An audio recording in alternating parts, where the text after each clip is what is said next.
¿Qué tal, chicos? Muy buenas tardes. Eh, es necesario empezar con lo siguiente. Son los agradecimientos que nosotros tenemos como parte de proyecto y de editorial de Don Pelayo Ediciones, de que ustedes estén acá. En definitiva, lo que nosotros hacemos como proyecto es para ustedes.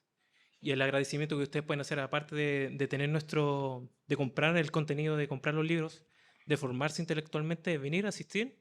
Y muchas gracias por eso. En nombre de la editorial, un agradecimiento enorme. Muchas gracias por eso. Y claro, nuevamente reunidos para formar la intelectualidad, para defender la identidad de nuestra nación, de nuestro pueblo, de nuestra patria y la identidad histórico-católica que nosotros tenemos como continente. Es bonito verlos acá, así que muchas gracias. En una de las últimas producciones, la última producción de don Sebastián Izquierdo, Ensayo de Táctica y Teoría Política 2, es un proyecto que estaban esperándose bastante tiempo. El 1 Política 1 tuvo bastante repercusión, se vendió bastante, tanto que tuvimos que sacar también una segunda edición. ¿Tú eres prologuista, Lu? Prologuista del 1 también, de la primera entrega. Fue un bonito proyecto, llegó al alcance que nosotros estimamos conveniente. Tuvimos que sacar una segunda edición, pero ahora el Política 2 viene a ser todo lo que no fue el 1. Es bastante extenso, ya el autor nos va a explicar más o menos cómo es esta producción, pero en definitiva es algo que viene a enriquecer nuestro sector político, hacer la defensa que nosotros estamos buscando, y es necesario que el llamado siempre es el mismo, que ustedes consuman el contenido, pero ahora más que nunca, la última victoria en el marco democrático que nosotros tuvimos como país no nos asegura que las cosas vayan a salir bien, y eso ustedes lo saben. eh, es necesario que se siga consumiendo el contenido, no tanto por las ventas y el tema del dinero, que mucha gente habla sobre eso, de que es un ingreso que como que si uno fuera millonario con tal de vender libros, eso es mentira. Y nosotros se lo decimos como escritor en definitiva, pero hay que seguir, no porque tengamos a la derecha, que dicen, en el poder, van a cambiar mucho las cosas. Es necesario tenerlo en cuenta. Vamos a tener la asistencia de dos prologuistas de este nuevo libro, que es don Marcelo Brante, escritor activo de nuestra editorial, y el doctor Navarro, que va a estar en línea, para que ustedes lo sepan. Exacto. Y empezamos con las palabras de don Marcelo Brantes. Marcelo, un aplauso para él. Muchas gracias.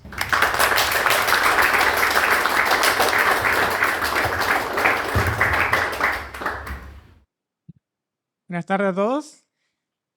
Hay un dicho que dice que en la simpleza está la grandeza, y por eso Dios es simplísimo.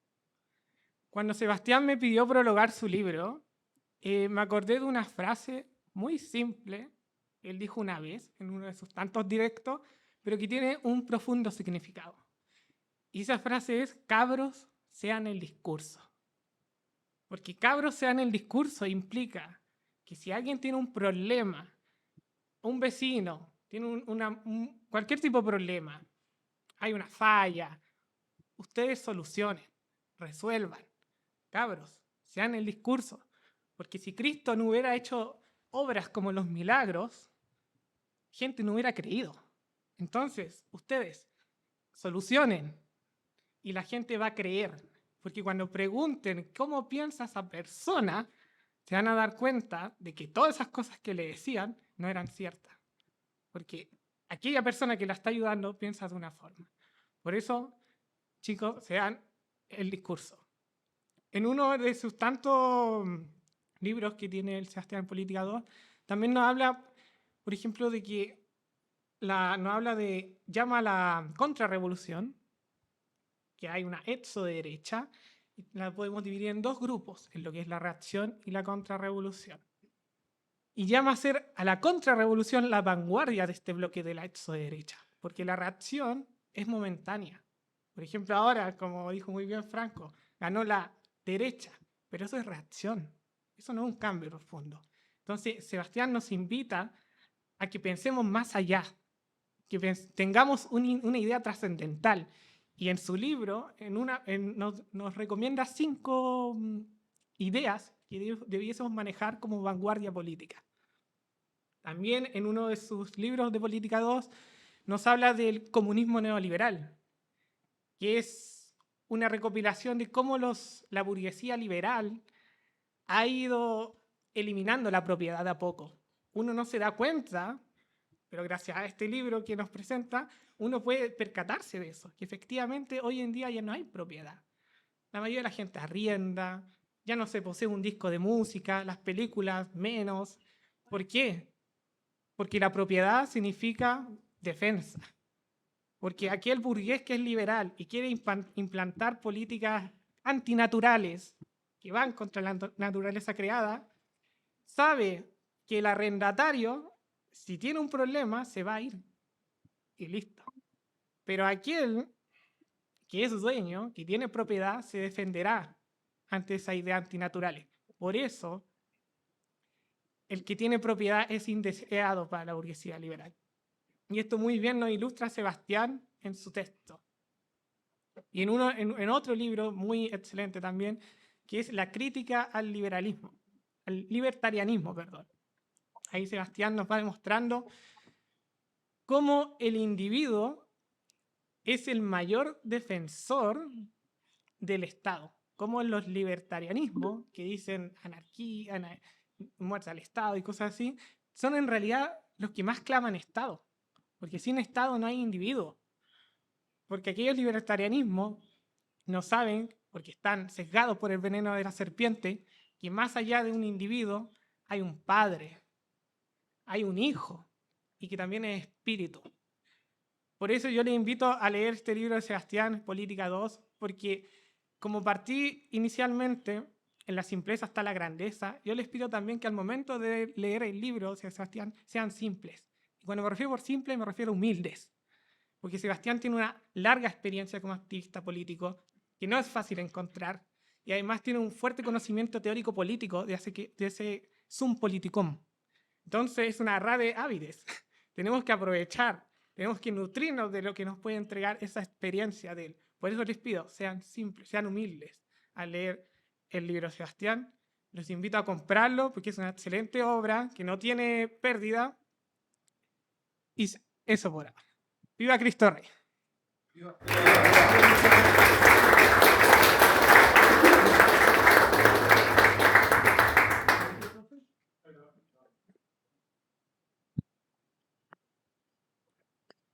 Muchísimas gracias a nuestro escritor, Marcelo Grantes. Bonitas palabras. Primera vez como prologuista, por lo que puedo entender, ¿cierto? Excelente. Les va a gustar el prólogo. Es bastante en la línea de lo que nosotros creemos y sostenemos siempre. Nuestro segundo prologuista, el doctor René Navarro, larga trayectoria en política. Él conoce lo que es de izquierda a derecha, lo que es la política chilena. Lo estuvo viendo bastante de cerca desde joven él, tanto por su práctica profesional, en definitiva, y él ya tiene una producción con nosotros, ¿cierto? Tiene Hispano-Catolicidad, un libro muy bueno, no extenso y bastante fácil de digerir, que nosotros también invitamos a que ustedes consuman, compren, y lo tenemos acá, lo tenemos en línea, lo tenemos allá en el norte de nuestra patria, así que un aplauso para el doctor Navarro. Muchas gracias.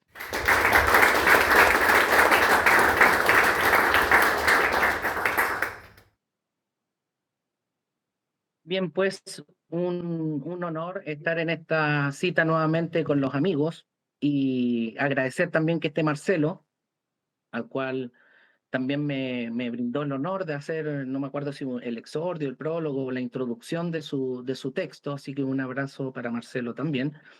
Pero vamos a lo que nos convoca, vamos al grano, dijo el dermatólogo.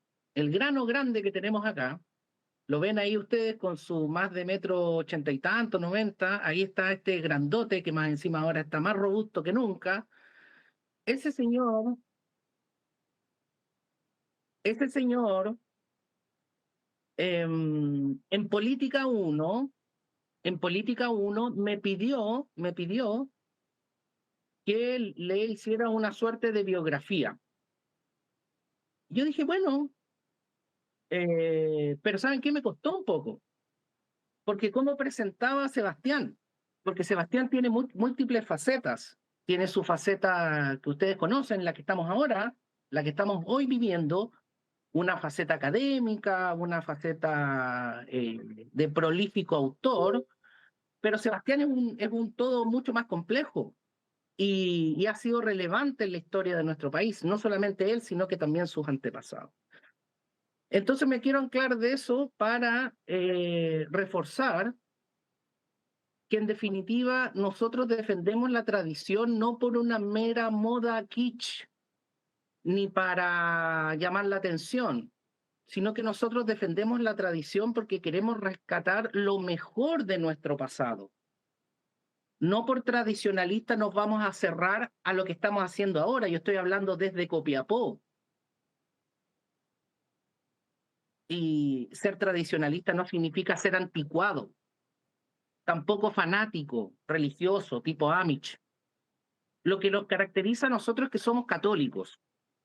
Y si somos católicos, no solamente estamos en la sola fide, sino que estamos en la fides et operas, vale decir, en la creencia, en la fe, pero también en la acción.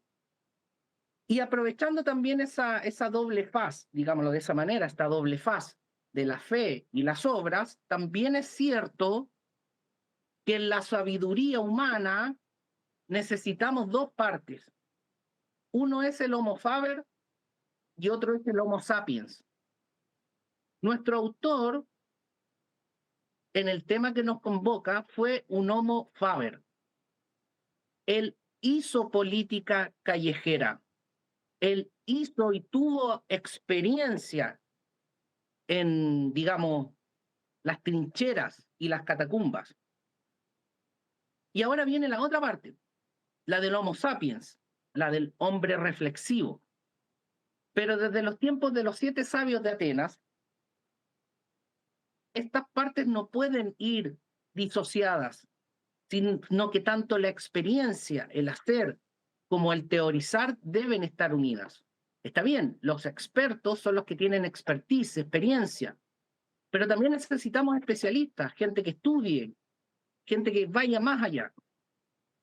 En esta etapa que nos toca ver de la evolución o desenvolvimiento mejor, el desenvolvimiento de Sebastián, creo que puede alcanzar un buen equilibrio en el sentido de mezclar la experiencia con ahora la teoría profunda.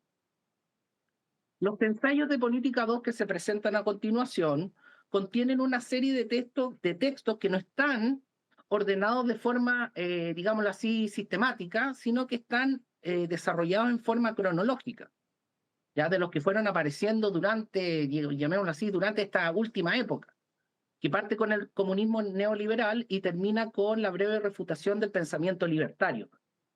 Los demás ensayos son fantásticos y el último, particularmente el último, debo decirlo, he dicho en otras oportunidades que debe ser el texto de política mejor escrito en nuestro país y escrito por un chileno, que es Sebastián. Quiero finalizar, para no extenderme mucho, en señalar que nuestra apuesta por la tradición no es una apuesta meramente de una pose o por llevar una contra, sino que efectivamente lo que nosotros pretendemos es la radicalización, ser verdaderos radicales en el sentido de volver a nuestras raíces y en nutrirnos de nuestras raíces. El trabajo de Sebastián desde el punto de vista académico cumple con todos los requisitos, con todo, eso se le criticó mucho también, que por qué no citaba autores, etcétera. Eso ya lo está haciendo Sebastián. Creo que este texto de Política 2 viene a llenar un vacío enorme en nuestro país, en donde se analicen estos temas, tanto desde el punto de vista de la óptica práctica, hay manuales de lucha territorial, por ejemplo, como desde el punto de vista teórico, el manual de política, de politología y particularmente el último. Bueno, la contrarrevolución en el siglo XXI, podríamos hablar de cada uno de los ensayos, pero ese trabajo creo que les corresponde a ustedes. Ustedes, los amables lectores, son los que tienen que hacer el trabajo de ir comentando y además los que estén en contra de las ideas que plasma Sebastián, que ojo, no son las ideas necesariamente de Sebastián, porque nosotros también creemos que no hay nada nuevo bajo el sol, ¿vale? Lo que está haciendo Sebastián de una manera magistral es ordenar el desorden que el liberalismo nos produjo y volver de alguna manera al orden natural, al orden perenne. Eso lo está haciendo Sebastián de una manera brillante, al defender la contrarrevolución, justamente como dice uno de sus textos, en el siglo XXI. Les invito a una lectura muy nutritiva y que estoy seguro que les va a encantar. Así es que muchísimas gracias, Sebastián, Marcelo y a los asistentes. Un abrazo desde Copiapó.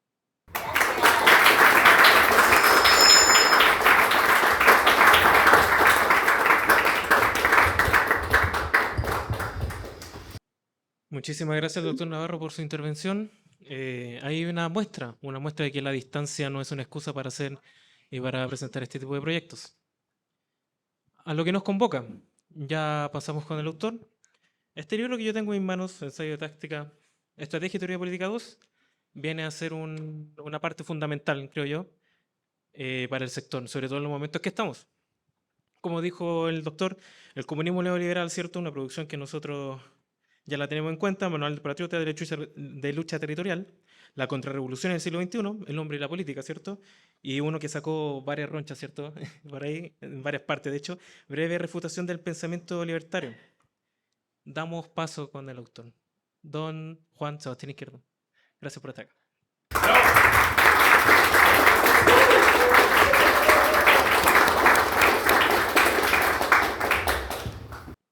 Bueno, chiquillos, cuando lanzamos el Política 1 allá, ¿te acordáis? En la casa esta allá en Maipú, en esta parcela.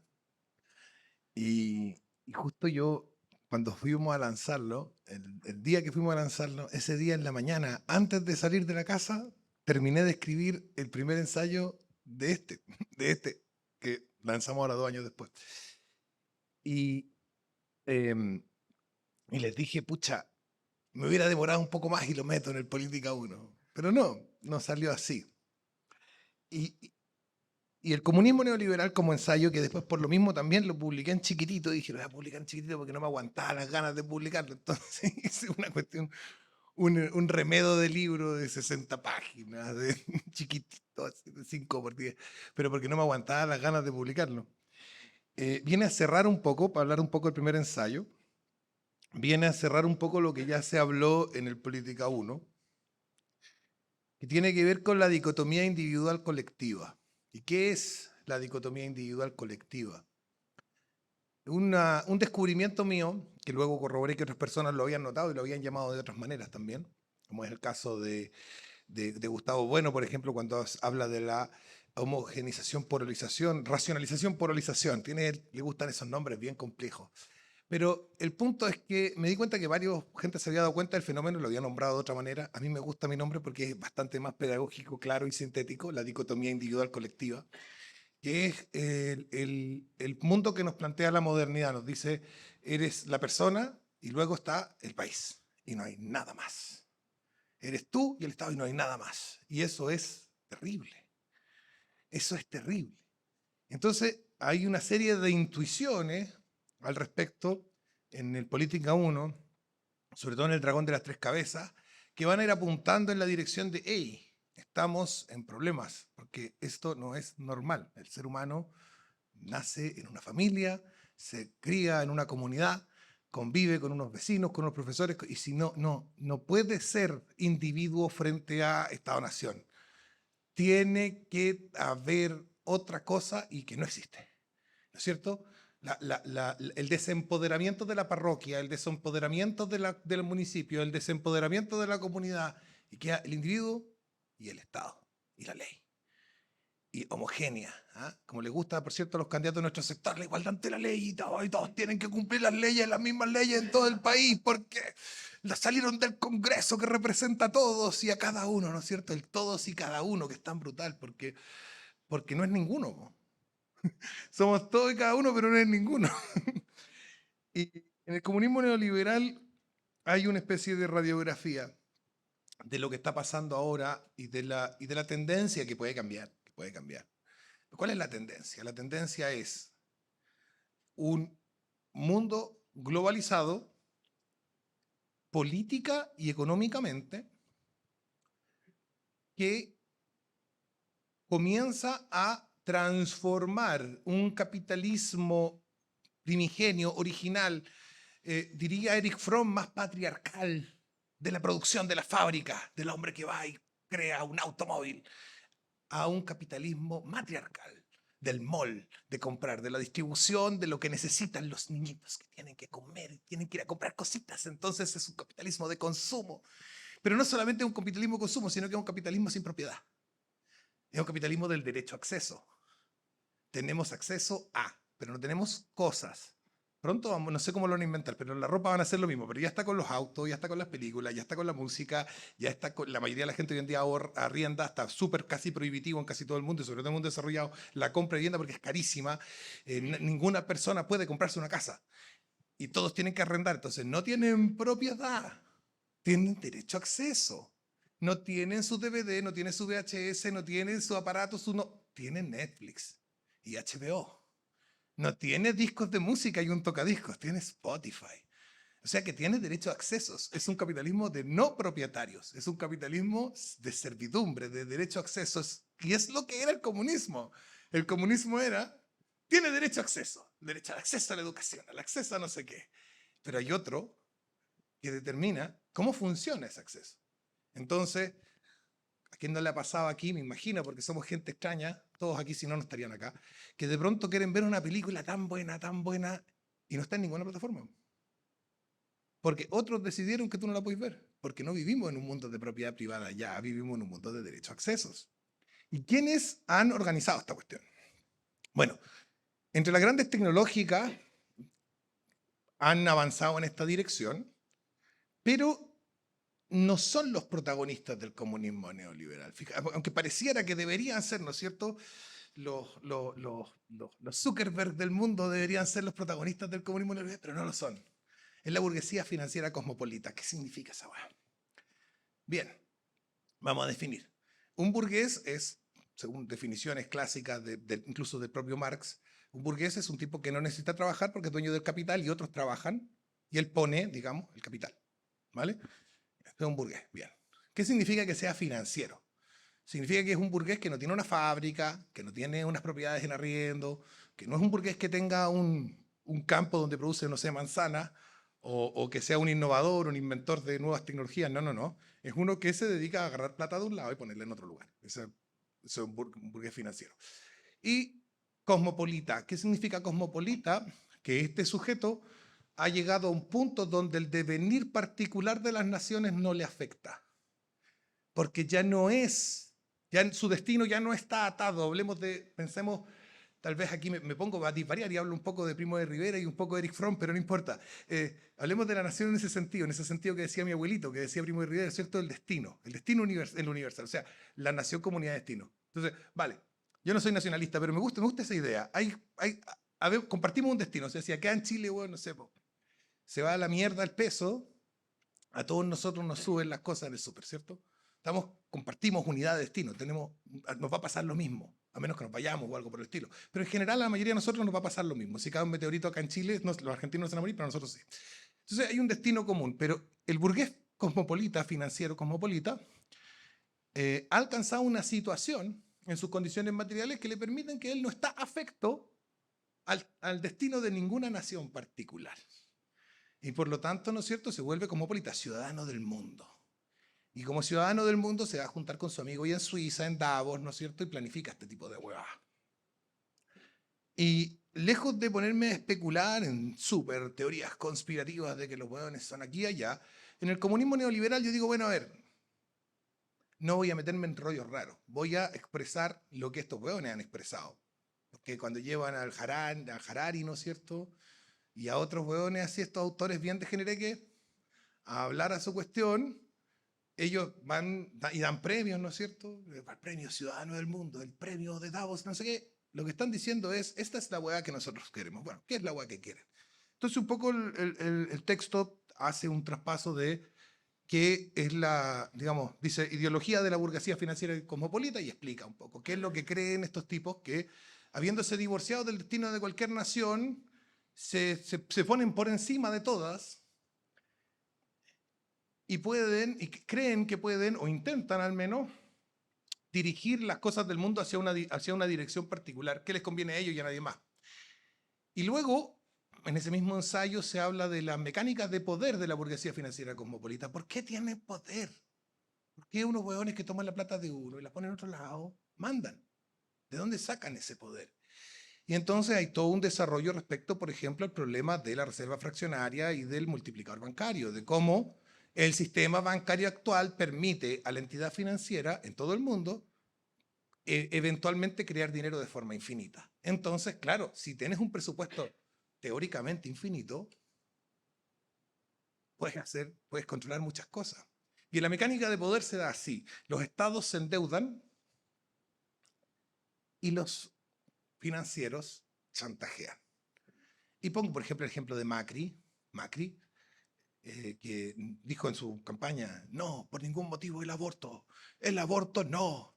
Y llegó al poder y fue al Fondo Monetario Internacional y dijo, necesito $2.000 millones, no, mi economía se va a ir a la mierda. Y el Fondo Monetario Internacional le dijo, hey, tenéis que aprobarme una ley de aborto.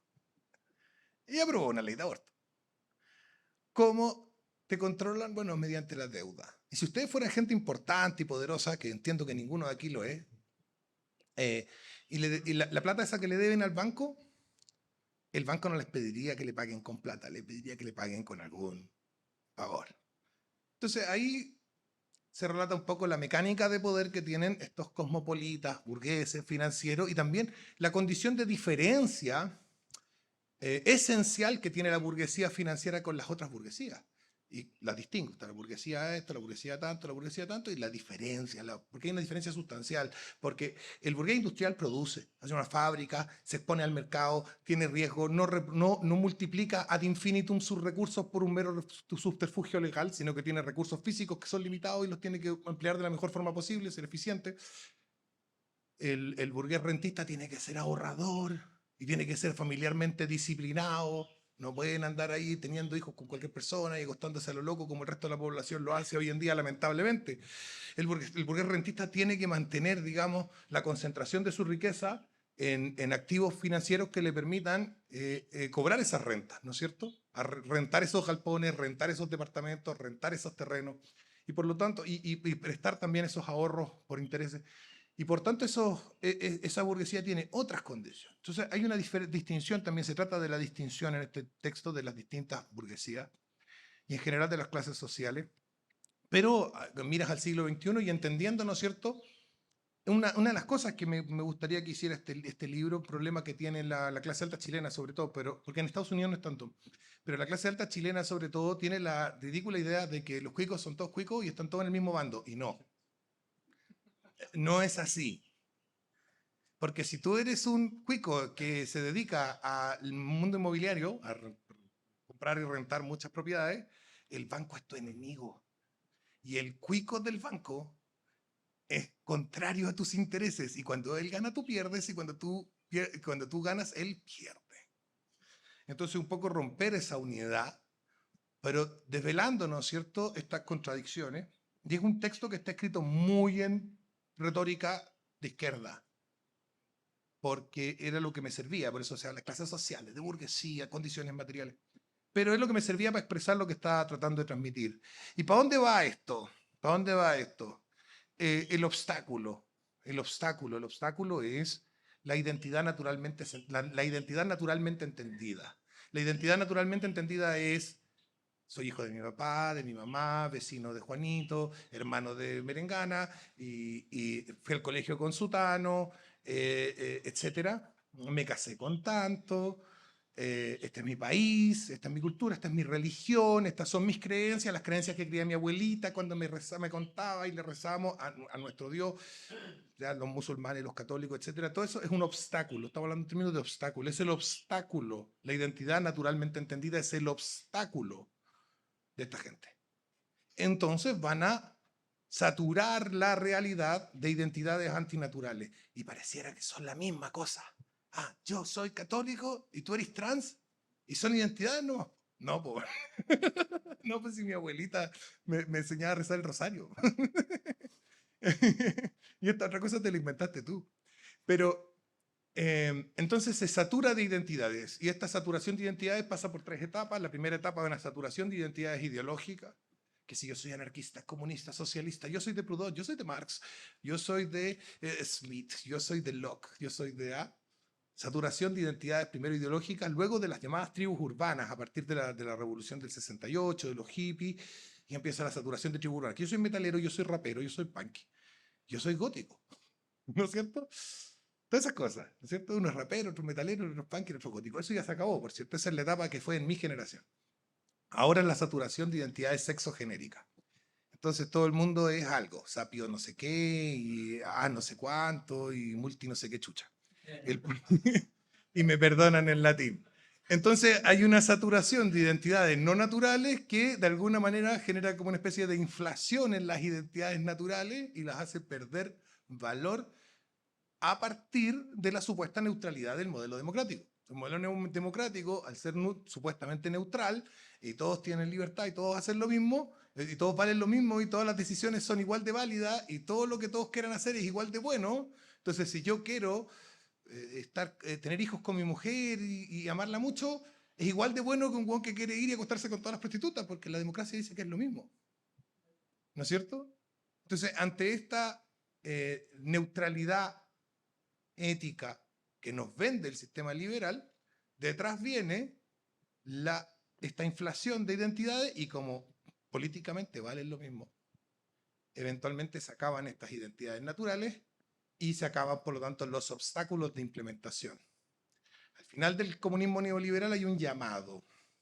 El llamado es a la burguesía rentista, a entender su lugar en la historia, de construirse en nueva aristocracia, de convertirse en nueva aristocracia y de levantarse contra sus principales opresores, que son los que imprimen los billetes, que no son los bancos centrales y no es el gobierno, son los bancos comerciales, el BCI y el Banco de Chile, imprimen billetes todos los días, muchos.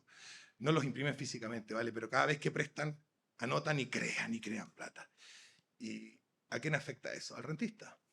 Pero además el rentista ve mermado su estilo de vida. Él tiene que tener un estilo de vida muy conservador porque o si no, pierden las herencias, pierden el patrimonio y dejan de ser rentistas, vuelven a ser asalariados. Entonces, ese sujeto político, que además tiene tiempo libre, porque el rentista una cosa que tiene es tiempo libre, debe ser capaz de decir, oye, este mundo necesita una nueva nobleza. Este mundo necesita nuevos duques, nuevos condes, nuevos varones. Y ya que nadie puede serlo porque están todos muy ocupados en la maquinita del sistema, que además en esa caminadora los bancos le ponen alta velocidad para que la gente esté transpirando, que no se pueda bajar nunca. Pero yo no estoy en la maquinita porque soy rentista. La gente me paga, tengo 5 casas, la gente me paga el arriendo y yo vivo de eso, entonces tengo tiempo. Entonces yo me voy a convertir en ese es el llamado. Yo me voy a convertir, voy a educarme, voy a prepararme, voy a transformarme en ese noble que la realidad está pidiendo para el mundo, para frenar esto nefasto que estamos observando, esta degeneración continua. Y volviéndome ese noble puedo ser vanguardia y liderar un proceso de cambio que permita quitarle el poder a esas personas que hoy en día lo tienen a nivel global y que nos están llevando por donde nos están llevando. Vamos a seguir con los otros ensayos rápidamente. El Manual Patriota de Lucha Territorial es cortísimo, podría no haber estado. De hecho, lo tiré gratis, lo repartí por internet gratis porque me parecía que era crucial que la gente lo leyera. Consiste básicamente en unos pequeños pasos a seguir que tienen que ver con la interacción de las personas que aman a su país y a Dios, de su interacción con los vecinos, con la parroquia, con la comunidad próxima, laboral, geográfica, etcétera, que permitan crear estructuras nodales relacionales de poder político en micro.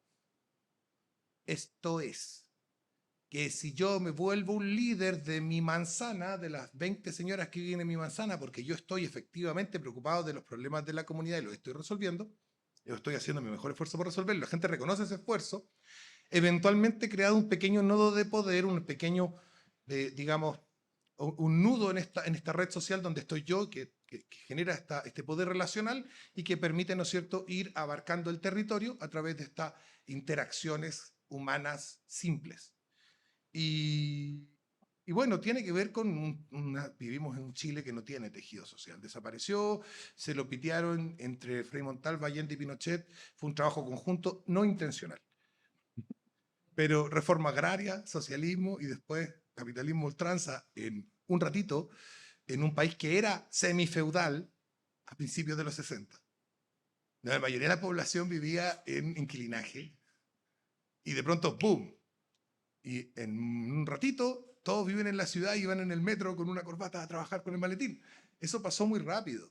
Entonces no hubo una capacidad de adaptación del tejido social en Chile y eso lo hace ser un país especialmente frágil para todo tipo de subversiones porque la gente no confía en la gente y sobre todo la gente no confía en la gente de otra clase social. Y los ricos se andan escondiendo de los pobres y los pobres le tienen pánico. Los ricos dicen que no, que los cuicos no, les tienen miedo. Yo viví entre ellos. Ya. Entonces, la reconstrucción del tejido social pasa por eso, por ir armando redes en lo micro, ir conectando lentamente esas redes. Esas redes se van a armar. Y la pregunta es, ¿quién las va a armar?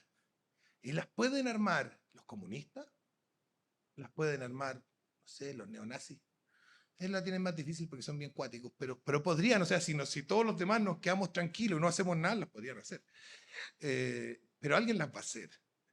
Y el llamado es a que los patriotas, temerosos de Dios y amantes de su país, estén en la primera línea de creación de esas redes, de nodos sociales, para que cuando el país recupere su confianza, que la tiene que recuperar, porque si no vamos a desaparecer, esa es la otra opción, digamos, para que cuando el país recupere hasta cierto punto esa confianza, lo haga en torno a nosotros. En torno no a nosotros yo, en torno a nosotros ustedes, los que me están viendo. Que volviéndose nodos de su barrio, nodos de su mundo laboral, nodos de su sindicato, de su gremio, nodos de su cuadra, de su junta de vecinos, nodos de su colegio, de su parroquia, de su de culto protestante, lo que sea, volviéndose nodos, volviéndose ese vecino importante. No porque no porque alguien le dio una medalla o dijeron este señor es alcalde, no, es el vecino importante porque sí, porque hace cosas y funciona. Y la otra vez cuando mi hija estaba enferma me vino a ver y se ofreció llevarme en su auto al doctor y después a la vecina de más allá tuvo un problema y la otra vez se abrió un hoyo grande en la calle y no se podía pasar. Y él nos llamó a todos por teléfono y fuimos a la municipalidad y él llevó un megáfono y reclamó a la municipalidad para que taparan el hoyo. Y él fue el que llevó impresos los papeles para que firmemos, para llevárselo a la alcaldesa, para que se preocupe de tapar el hoyo de la calle. O sea, eso. Y ese liderazgo no requiere de que alguien te unja, gran líder de la cuestión. Requiere tomar la iniciativa. Y creo que si los patriotas empezamos a tomar la iniciativa, vamos a construir un país mucho más bacán sin necesidad de ganar ninguna elección en el mediano plazo. Esa es mi apuesta, parte de mi apuesta. La contrarrevolución en el siglo XXI es una polemización. Es una polemización. Este libro, digamos, compilación tiene un libro que le encanta a los libertarios y un libro que le carga a los libertarios. La contrarrevolución en el libro del siglo XXI es un libro que le va a gustar a los libertarios. Porque hasta cierto punto es no una crítica, sino una acotación, una anotación a pie de página en el tradicionalismo que dice, mira, estos detalles no los estamos mirando. En gran medida es eso.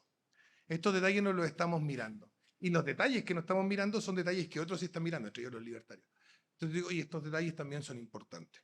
No busca transformar ni revolucionar el tradicionalismo. Lo que busca es que el tradicionalismo, además de poner atención a todas las cosas que pone, ponga atención en estas otras cosas que son relevantes. Y por eso la contrarrevolución en el siglo XXI lo que busca en el fondo es poner en marcha la contrarrevolución que fue ha sido un fenómeno político que ha estado como vagón de cola de la reacción, apareciendo a última hora cuando hay una reacción fuerte a los procesos revolucionarios, aparecen como vagón de cola. Sí, nosotros habíamos dicho eso. Cuando deberían estar al frente. Deberían estar al frente y en las temáticas contingentes.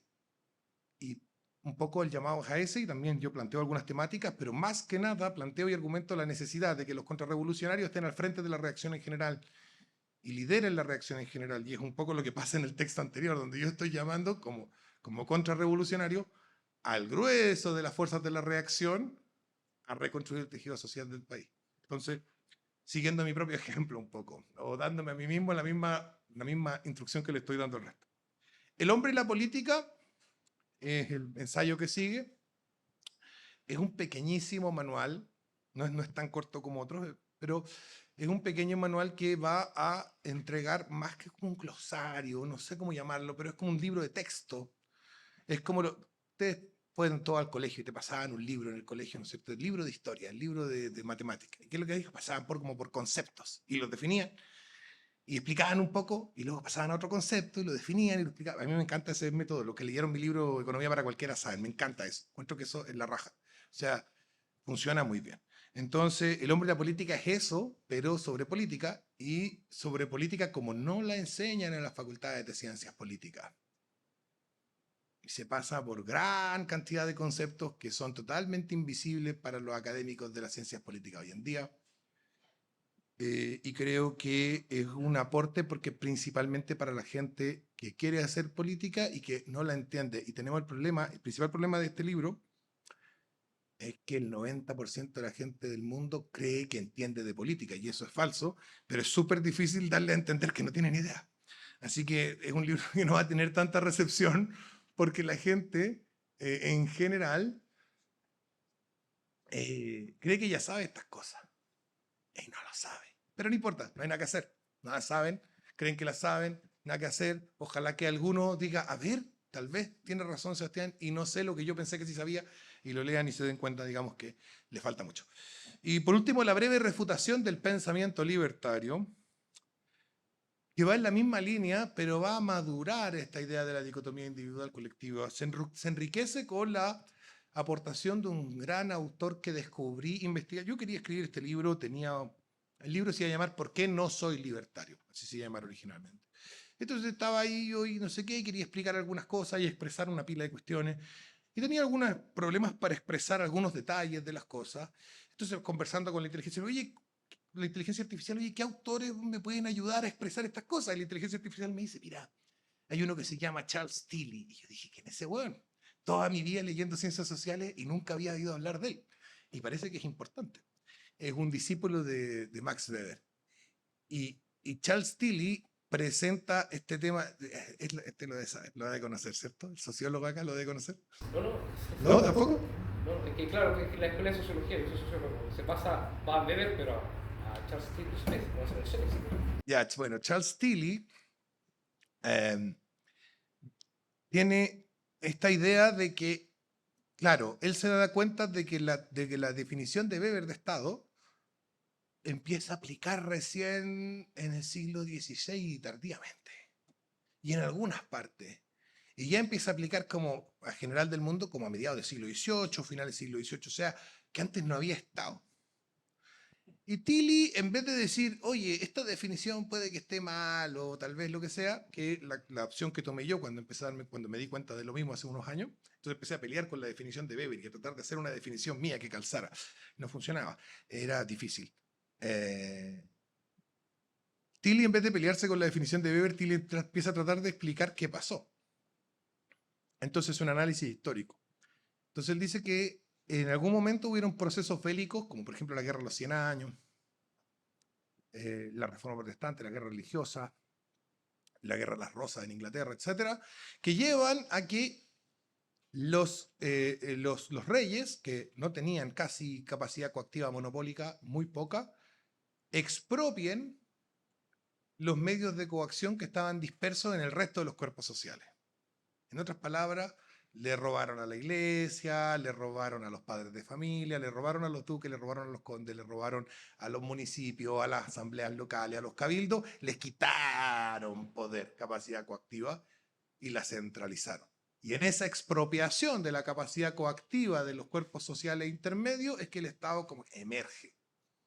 Y más allá de la discusión de si eso está bien desde el punto de vista de llamarlo Estado o no, o sea, de la discusión, digamos, semántica, el proceso histórico es genial porque cuando yo lo estudio a la luz de lo que yo he estado tratando de mirar y de explicar y de entender, aparece el fenómeno que yo estaba tratando de describir en El dragón de las tres cabezas, La miseria del individualismo, en el mismo comunismo neoliberal. Aparece el fenómeno y se entiende mejor. Entonces paso a entender. ¿Qué pasó?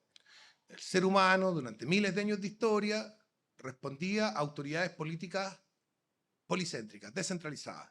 El padre de familia, el cura de la parroquia, el señor de más allá, etc. O sea, muchos jefes, todos con cierta capacidad de castigo. Y todos estaban sometidos a una pluralidad de autoridades, cada una en su ámbito, en todas las culturas y civilizaciones por miles de años. Y de pronto, el Estado dice no. Toda la capacidad coactiva, el gobernante, el rey absoluto dice no. Toda la capacidad coactiva es mía. Entonces eso produce dos efectos, porque por un lado, claro, todos los cuerpos intermedios se desempoderan, pierden su capacidad, pero al mismo tiempo, en el proceso de quitarlo, el gobernante está creando al individuo. Porque ahora no tengo a nadie que esté cerca mío que pueda mandarme. Mi papá ya no es autoridad, ni siquiera el jefe de la pega es autoridad, nadie es autoridad. El Estado es autoridad, una abstracción que está a la chucha y que se entera de mi existencia cuando voy al registro civil a sacar un carnet. Y él manda. Y yo, por lo tanto, no tengo por qué hacerle caso a nadie. Soy un individuo. Y ese surgimiento de este, y aquí hay un tema con la historiografía clásica, porque siempre se ha planteado que las revoluciones liberales son que la burguesía, digamos, se levantó contra la aristocracia. La aristocracia como que ya no era tan poderosa, ya no era tan cracia, seguía siendo aristo, pero ya no era tan cracia desde que el Estado se va volviendo absoluto y centralizado. Entonces no es la burguesía que se levanta contra la aristocracia, es el individuo que va a decir sí.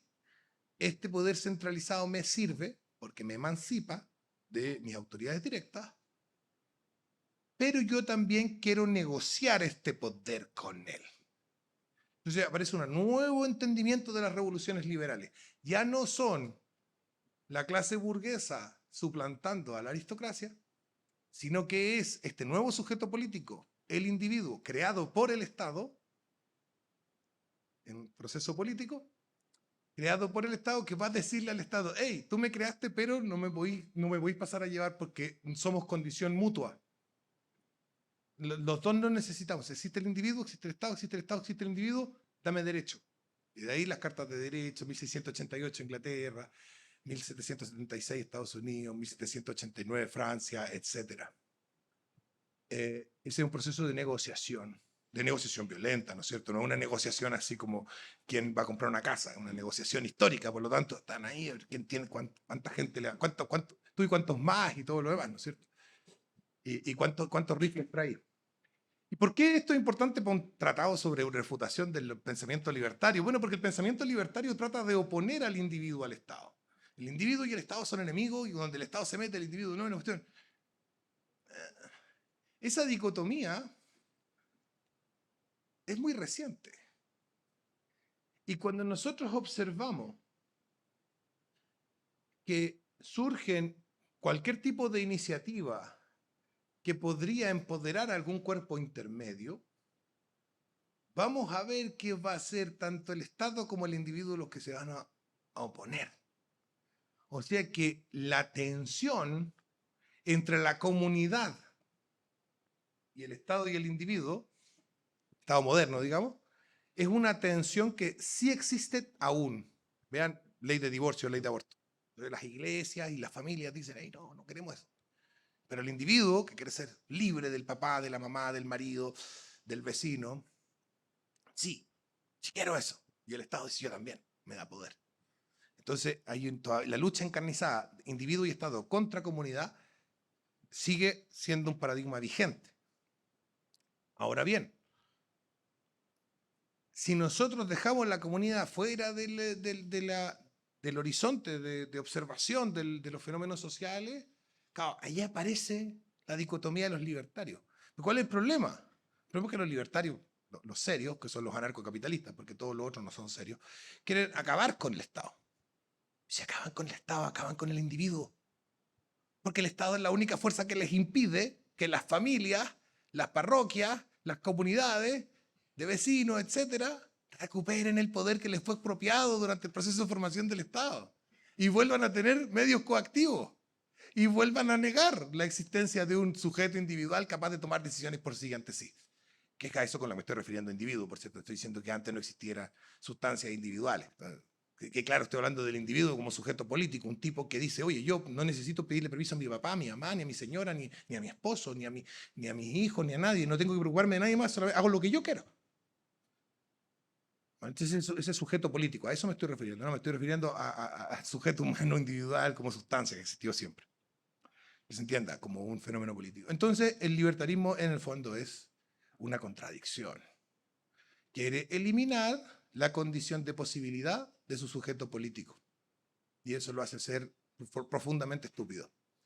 Y ese es un poco los 5 ensayos que contiene este libro. Y en un par de añitos más sacamos el Política 3. Estoy terminando el primer ensayo del Política 3, que es sobre Kast.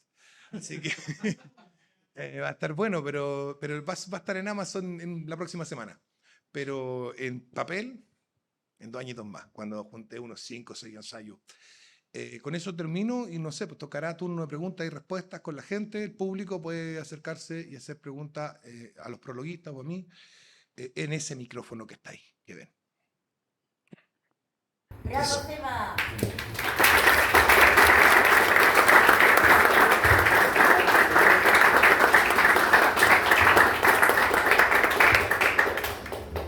Excelente, Sebastián, muchas gracias por tus palabras. ¿Alguna pregunta al público? Su micrófono está disponible ahí. Adelante. Buenas tardes, Seba. O sea, lo primero, felicitarte por el ensayo de Política 2. Y mi pregunta va de la línea de lo que dijiste, de que de alguna manera fuiste desarrollando más las ideas que estaban en el Política 1, siendo, por ejemplo, el tema del dragón de las 3 cabezas. Y mi pregunta es, en el Política 3, ¿tienes pensado seguir extendiendo la idea en el sentido de analizar el fenómeno, por ejemplo, conservador, autoritario u otras cosas? Y más ahora considerando de que, a ver, habiendo caído Maduro y habiendo ganado Kast, es probable que pasemos a otra etapa de este ciclo revolucionario en el que estamos viviendo. O sea, ¿crees que lo sigas profundizando o vas a ir a otro tema? A ver, yo no tengo como una minuta. Ya, el 2026 voy a escribir esto, esto y esto. El 2027 voy a escribir esto y esto y esto. No, la verdad es que ahora estoy escribiendo lo de Kast. Y tengo que apurarme porque empieza el semestre el 8 de enero, que estoy estudiando en el hemisferio norte, entonces es terrible, porque tengo un semestre entero en el verano. Y, y entonces tenemos, el 8 de enero empiezo las clases en la U, cago. Maldita sea, maldito hemisferio norte y su invierno boreal que me caga toda la onda. Pero no sé, no tengo idea de lo que voy a escribir más rato. No tengo idea, no tengo una minuta con temas para escribir. Tengo cosas que publicar que están medianamente escritas, pero que creo que merecen mucha revisión. Como por ejemplo que estamos trabajando con Brante de el libro negro del liberalismo. Es un libro que sigue en trabajo a pesar de que pareciera ser que tenemos un primer tomo medio listo, ¿cierto, Marcelo? Sí, tenemos un primer tomo medio listo, pero yo que siento la necesidad de revisarlo bien y no tengo tiempo. Entonces, pero no tengo claro qué es lo que va a escribir en el futuro, no tengo idea. Ahí será de Dios, pues irán pasando cosas y habrán señales y diré, ya, esto es lo que tengo que escribir. Ahora no hay nada. Vale, gracias, Seba.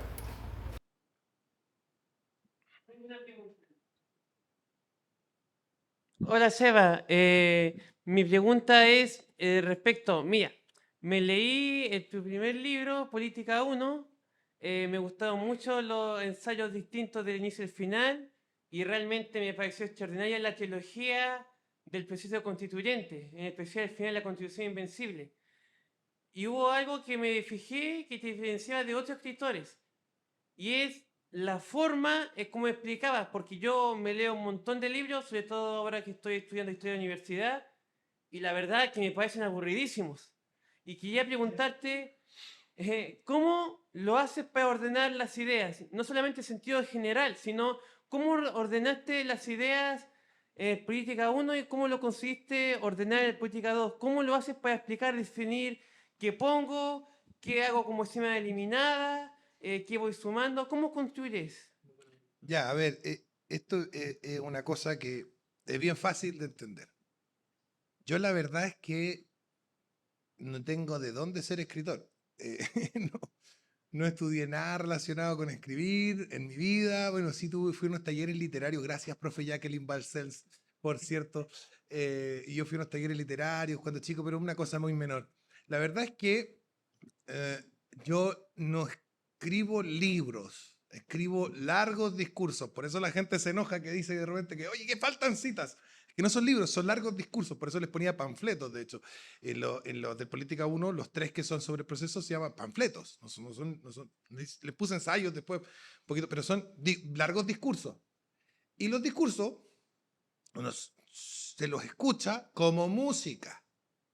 Y uno entiende que está componiendo una pieza musical. Entonces, yo cuando pienso en relatar un tema de los que me apasionan, como la economía y la política, yo también lo estoy haciendo como canción. No es una canción que tú puedas ponerle play en la radio, pero todo lo que estoy tratando de expresar tiene que tener un ritmo, unos cambios de ritmo, unos énfasis, unas intensidades, tiene que tener la forma de una pieza musical y eso es lo que hace que sean más entretenidos, creo yo. Y lo otro es que yo de verdad quiero que me entiendan. Y tengo la impresión de que la mayoría de los escritores no quieren que les entiendan. O pareciera ser así. O sea, cuando yo lo logro entender, digo, oye, pucha, ¿por qué este tipo quería que yo no lo entendiera? ¿Por qué tuve que hacer un esfuerzo? En cambio, yo quiero, de verdad, tengo la sincera intención de que me entiendan. No me interesa quedar de bacán frente a unos tipos de la escuela de filosofía de no sé dónde. Miren el nuevo concepto y cómo elegantemente desarrolló el silogismo. No, quiero que ustedes me entiendan y no espero de ustedes, los tengo en el chat de YouTube hace como 10 años y no espero que sean brillantes. No digo imbéciles tampoco, pero no espero que sean brillantes. Entonces escribo pensando que yo quiero que estos tipos que no son brillantes me entiendan. Y además quiero que yo quiero poder agarrar, y a veces lo hago, de repente estamos carreteando en mi casa, algunos amigos que carretean mucho en mi casa, de repente ya les llega a molestar la cosa, pero agarro uno de mis libros, abro un capítulo de aquí y me pongo a leerlo rítmicamente como si fuera una canción. Porque es un discurso, es una canción, es un canto que tiene coherencia, sí, que buscamos que tenga una lógica interna que tenga sentido, sí, pero no puede dejar de tener música. Y eso para mí es central. Y esa es como mi sensibilidad para escribir. Quiero que me entiendan, incluso aquellos que no tienen un cerebro privilegiado, y quiero que sea lindo, que sea rico, hacerlo sonar en la cabeza, que una palabra y la otra y haya aliteraciones y ciertas rimas y ciertas repeticiones, y esta cosa media barroca donde decimos lo mismo y después decimos lo mismo con un pequeño cambio, y después decimos lo mismo con un pequeño cambio como Juan Sebastián Bach, ¿no es cierto? Entonces, y esas pequeñas variaciones, y así como, y uno hace así como cuando está escuchando Toccata y Fuga, qué rico. Ya, eso, tratar de que sea musical, eso es lo que me gusta a mí. Y yo creo que eso es lo que hace que muchas personas digan, ¡ay, qué entretenido cómo escribís tú! A diferencia de este otro teórico que está diciendo lo mismo, pero me aburro un montón. Bueno, pasa que tal vez no tienen una sensibilidad musical para escribir, o tal vez, y es lo que yo más creo, muchos autores están demasiado preocupados de que el resto de profesores universitarios y académicos y personas importantes digan, oh, él también sabe, es uno de los nuestros, usa las palabras que nosotros usamos, que son difíciles y que el resto no entiende, así que es uno de los nuestros. Y le ponemos, ¿no es cierto? ¿Cómo se llama esto? Le damos, lo validamos dentro del entorno de los sabiondos. No me interesa que me validen en el entorno de los sabiondos, yo sé más que los sabiondos. Eso. Muchas gracias, Seba. Lo tomaré en cuenta cuando yo escriba algo.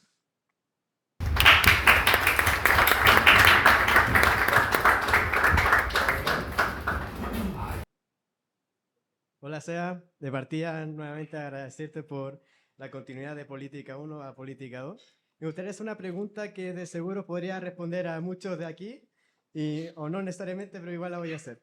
¿Es requisito leer Política 1 para entender Política 2? ¿Existe una especie de continuidad? No, Genial. son ensayos, cada uno de los ensayos que están en Política 1 y en Política 2 se pueden leer por separado. Ahora, para una mayor comprensión de ambos, y del 3 y del 4 y del 5 y de los que salgan, El hombre y la política, que está en el 2, sería súper bueno que lo leyeran al principio, sobre todo si usted dice, en realidad yo no entiendo mucho política, y me voy a meter aquí en camisa 11 varas a leer este cabro que quiere que yo lo entienda, así que por lo tanto me va a escribir en fácil, pero igual puede que yo no entienda algo, entonces me voy a meter a leer El hombre y la política, que es un ensayo que en el fondo me prepara con lo básico de los conceptos. Entonces yo le diría que partieran con ese. Ah, genial. Ahora, no es requisito. Usted puede agarrarlo desde cualquiera. Puede partir leyendo El dragón de las tres cabezas, saltar a la contrarrevolución del siglo XXI y después ir a leer Ganó la reacción y después la trinchera y la catacumba y pasar a la breve refutación del pensamiento libertario y después leer la Constitución Invencible. No pasa nada. Cada ensayo se entiende por sí mismo y no hay continuidad, no es una telenovela. Ah, genial. Es como cada uno puede armarse su propio orden, pero en recomendación. Pero partir con- recomendación, partan con El hombre y la política. Y nada, pues léanlos como van. Si también yo me preocupé de que las cosas tengan algún sentido, pero tampoco es, pero no es obligatorio, no es requisito. No, cada uno se entiende por sí mismo. Pero yo les puse en un orden por algo. Lo único que sí es que me arrepiento de haber puesto El hombre y la política en la mitad del 2, cuando debería estar al principio el 1, pero es que también no existía cuando publiqué el 1. Pero ese es el único que me hubiera gustado poner primero. Todo lo demás está bien como está. Muchas gracias, Seba.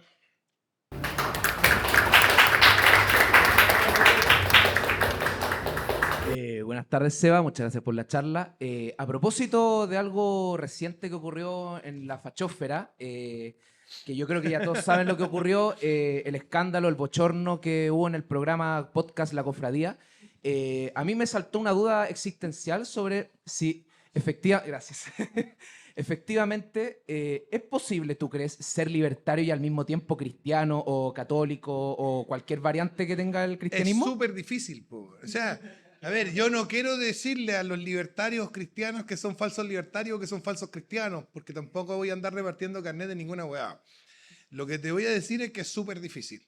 Es súper difícil, estás viviendo una contradicción, probablemente estés haciendo unas piruetas terribles para tratar de conciliar la weá. Y no, doctrinalmente están en puntos opuestos. ¿Y a qué se parece el pensamiento de los libertarios cuando uno lo quiere comparar con algunos decálogos, con algunos principios religiosos de alguna religión? El primero que salta como más parecido es Anton LaVey y el satanismo laveyano. Ese es el que tiene los principios más parecidos a los de los libertarios. Incluso tienen un principio de no agresión y cosas así.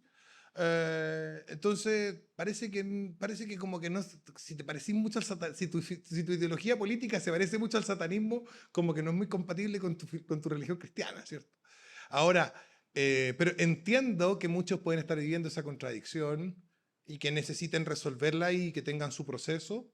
Yo no quiero, a ver, yo veo que la situación global y la situación política particular de ciertos países como Chile, Argentina, etcétera, lleva a o genera las condiciones de que muchos se pongan medios libertarios o que les llame la atención y los atraiga mucho esa filosofía. Es natural, incluso tal vez necesario. Yo no quiero pelear con los libertarios, porque creo que los libertarios están, a pesar de que le escribo un libro refutándolo, pero entiendo que mucha gente se va a sentir atraída por ese cuerpo de ideas, por las condiciones y por la situación que están viviendo. No porque ese cuerpo de ideas sea realmente coherente, bueno, sino porque están viviendo una situación que los lleva hacia allá. Entonces, lo que yo quiero es otra cosa. Lo que yo quiero es conversar con los libertarios, porque me gustaría meter mi cuña ahí y agarrar gente para la tradición. Y creo que hay mucha gente que podría encontrar mucho más sentido en la tradición que en el pensamiento libertario, pero que no la conocen. Y entonces, por lo tanto, yo prefiero meter quinta columna en el mundo libertario que pelear directamente y frontalmente con ellos. Ayúdenme, chiquillos. Si no son libertarios y son tradicionales, pero quieren apoyar a la causa tradicional, sepan, el libertarismo está creciendo, va a seguir creciendo, aunque lo refutemos 1000 veces con 200 libros, los buenos van a seguir creciendo. Así que lo que tienen que hacer ustedes es meterse en el mundo de los libertarios, hacerse amigos de los libertarios y empezar a encochinarles la mente con estas terribles ideas retrógradas que son la tradición católica. Gracias. Por eso mismo dejé de ser libertario. Gracias, Seba.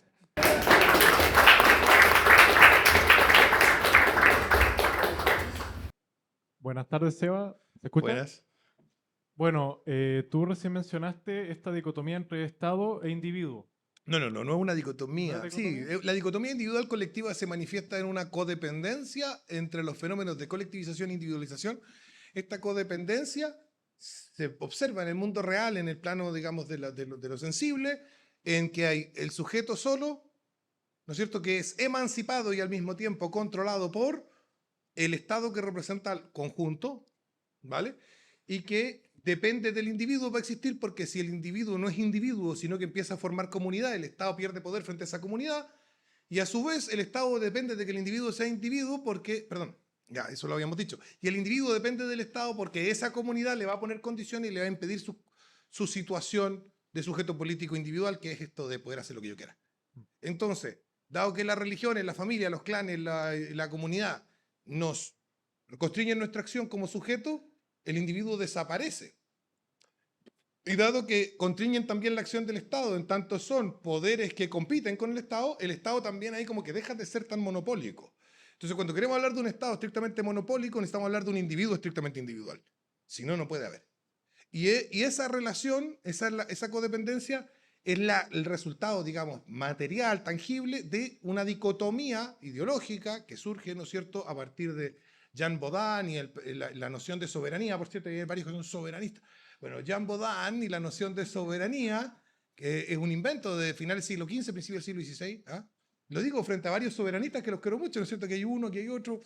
Pero Jean Bodin, en el final del siglo XV, principios del siglo XVI, inventa la soberanía. Se la saca de su parte íntima, ¿no es cierto? La soberanía. ¿Ya? Es una interpretación que hace él del Codex Justinianus y el tema este del Legibus Solutus. Pero el punto es que ahí surge, con esta idea de soberanía y por lo tanto del absolutismo monárquico, la escuela de Bolonia y todo ese desastre centralista, surge, ¿no es cierto?, necesariamente esta dicotomía mental donde lo que hay es persona, y si tú lo puedes ver sobre todo en los contractualistas ya en el siglo XVIII, Rousseau, Locke, Voltaire, todos estos, los contractualistas, Hume, Hobbes. ¿Qué es lo que hay ahí? Está la persona en estado de naturaleza, totalmente libre, y el Estado. ¿En cuándo en la historia se dio eso? Imposible, porque el ser humano nace en un contexto de una familia. El ser humano nace de dos personas que se acuestan, si no, no hay ser humano. Entonces, no hay eso. No hay una persona sola que caminaba en el éter y determina fundar o formar una comunidad política. Es una idea artificial que surge para justificar que la realidad social se entienda solo en dos niveles, el individuo y el Estado. Y entonces, esa mentalidad es la dicotomía individual-colectiva. Eso. Bueno, siguiendo con la pregunta, más que nada, ¿cómo tú verías la implementación de las ideas tradicionalistas? Porque, claro, tu doctrina se basa esencialmente en el integralismo católico, que en el caso español es el carlismo, y en el fondo tú tienes una versión que quizás podría aplicarse al contexto actual. ¿Por qué digo esto? Porque el carlismo, en la actualidad, la parte monárquica es difícil de aplicar por el tema del rey, quién es el rey, y todo ese tema, pero la parte práctica... Tienen un desastre histórico, deberían ser capaces de un poco de dejar ir lo que ya no sirve. Pero tiene esa otra parte práctica, que es la sociedad, o sea, los cuerpos intermedios, todas estas cosas, que sí es algo más práctico, que incluso ha recogido otras ideologías en la historia. Entonces mi pregunta es, ¿cómo podemos aplicar estas ideas tradicionales en un contexto actual con las características que menciona y cómo podemos comentar o hacer como basarnos en el tradicionalismo, pero aplicado al contexto actual? O sea, no en algo teórico, monárquico. Bueno, abstracto. en este libro hay dos que te sirven mucho, que es el Manual de Lucha Patriótico, Lucha Territorial y la Contrarrevolución en el siglo XXI. Pero lo que voy a explicar es lo siguiente. A ver, ¿te gusta cómo está el mundo? ¿Te gusta tu situación? ¿Te gusta la situación de, por ejemplo, de los hombres y las mujeres hoy en día? Que no se pueden ver, la gente no se está casando, no tienen hijos, la gente, los weones no se quieren meter con las minas porque los van a demandar por no sé qué cosa, que las mujeres piensan que los hombres son todos violadores, los vecinos no se conocen, no sé. ¿Te gusta cómo vives hoy? No, ¿cierto? Vale, No. perfecto. Entonces, vamos a cambiar eso. ¿Cómo lo cambiamos? Tenéis que dar,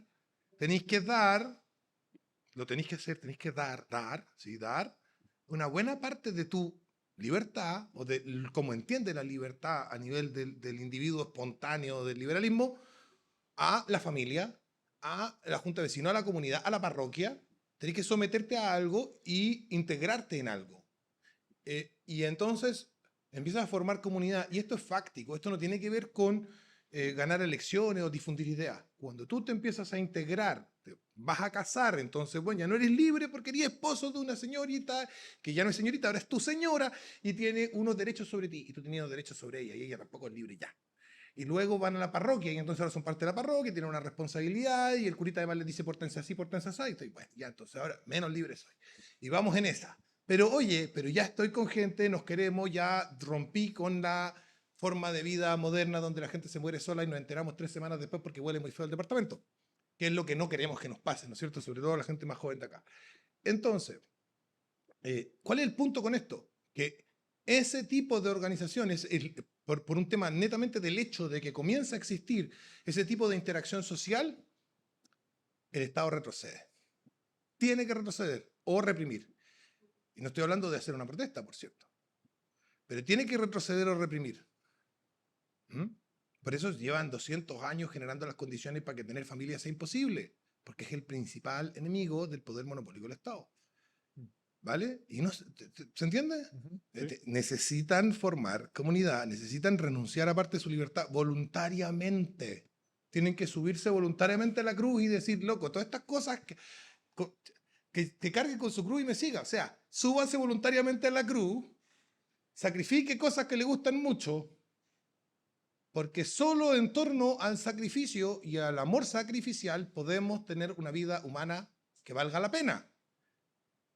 Y automáticamente, sin necesidad de que usted gane elecciones, de que usted tenga territorio, armas, leyes y cosas por el estilo, la comunidad ganó poder, los cuerpos intermedios ganaron poder y el Estado de facto lo pierde.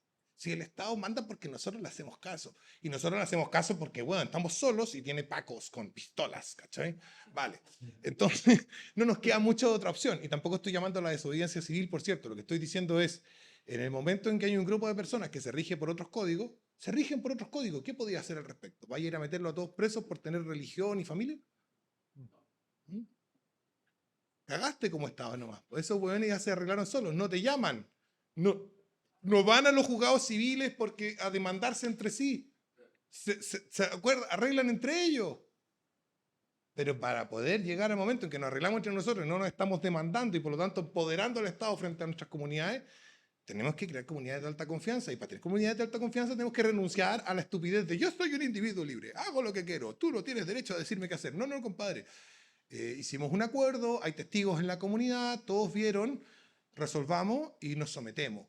Y cuando nosotros nos sometemos voluntariamente al ejercicio comunitario, el Estado pierde poder automáticamente y ese es el camino. Bueno, gracias, Seba.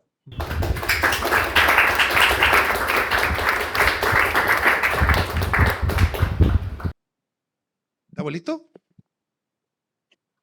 Vale. Así damos término a la presentación de ensayo de táctica, estrategia y teoría de política 2 de nuestro doctor Juan Sebastián Izquierdo. Muchas gracias por venir. Gracias.